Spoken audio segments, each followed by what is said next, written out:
বাংলাদেশের উত্তর-পূর্ব প্রান্তে পাহাড় আর সবুজ জঙ্গলে ঘেরা ছোট্ট গ্রাম শালবনপুর। গ্রামের মানুষ সাধারণ কিন্তু গল্পে ভরা।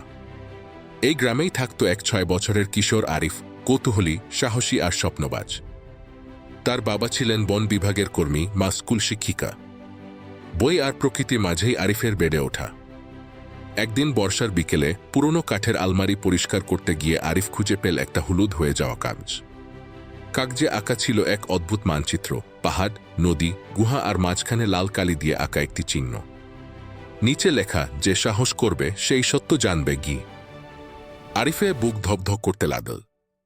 সে জানত এই মানচিত্র সাধারণ কিছু নয়। একজনের পক্ষে এমন অভিযানে যাওয়া সম্ভব নয়। আরিফ ছুটে গেল তার 2 ঘনিষ্ঠ বন্ধুর কাছে। প্রথমজন নীরা, বুদ্ধিমান, দ্রুত সিদ্ধান্ত নিতে পারে আর ইতিহাসের বইয়ে ডুবে থাকতে ভালোবাসে। দ্বিতীয়জন রাহুল, মজার মানুষ কিন্তু বিপদের সময় অদ্ভুতভাবে সাহসী। 3 জন মিলে মানচিত্রটা খুলে দেখল। নীরা বলল, এই চিহ্নটা দেখছো? এটা সম্ভবত কালো পাহাড়ের আশেপাশে। কি? রাহুল হেসে বলল, অ্যাডভেঞ্চার মানেই তো ঝুঁকি। আমি আছি। কেউ সিদ্ধান্ত হলো ভোরে রওনা দেবে তারা। ভোরের কুয়াশা ভেদ করে তারা ঢুকে পড়ল জঙ্গলে। চারদিকে অচেনা শব্দ, পাখির ডাক, পাতার মর্মর। হঠাৎ সামনে পড়ে গেল এক গভীর খাল। সেতু নেই। আরিফ চারপাশ দেখে বলল, লতাপাতা দিয়ে দড়ি বানাতে হবে। কি? রাহুল আর নীরা সাহায্য করল। ঘণ্টাখানেক পর তারা নিরাপদে পার হল। এই ছোট্ট সাফল্য তাদের আত্মবিশ্বাস বাড়িয়ে দিল।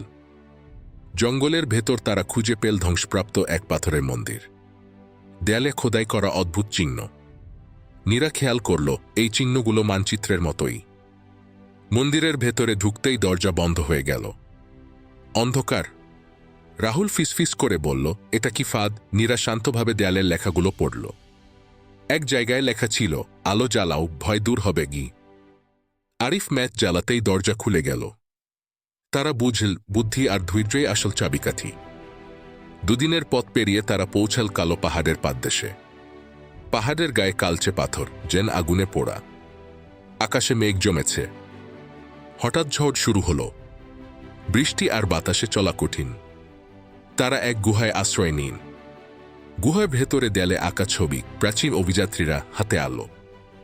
আরিফ ভাবল, আমরাই কি পরের অভিযাত্রী? বৃষ্টি থামার পর গুহার এক কোণে তারা খুঁজে পেল গোপন দরজা। দরজার সামনে পাথরের ধাঁধা, সত্য, সাহস, বন্ধুত্ব, এই কিনে পথ খুলবে গি। 3 জন একসাথে হাত রাখতেই দরজা খুলে গেল।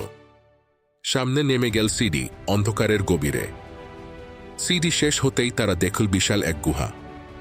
মাঝখানে ঝর্ণা, ঝর্ণার জলে আলো পড়ে রংধনু। গুহার কেন্দ্রে পাথরের বেদি। বেদির ওপর একটি বাক্স। বাক্স খুলতেই তারা পেল পুরনো নথি, মানচিত্র আর এক চিঠি। চিঠিতে লেখা, এই ধন সম্পদের নয়, এটি জ্ঞানের। যে একে রক্ষা করবে সেই প্রকৃত বিজয়ী গে। নীরা বুঝল, এটি প্রাচীন সভ্যতার ইতিহাস। হঠাৎ গুহার বাইরে শব্দ।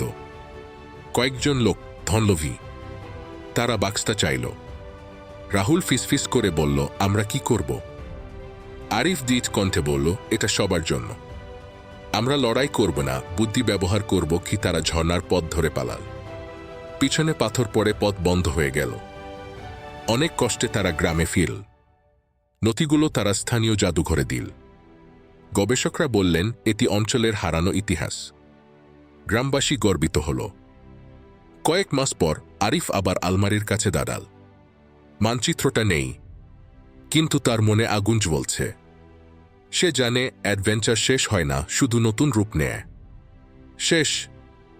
সাহস, বন্ধুত্ব আর জ্ঞান, এই 3 থাকলে অজানাও হয়ে ওঠে আপন।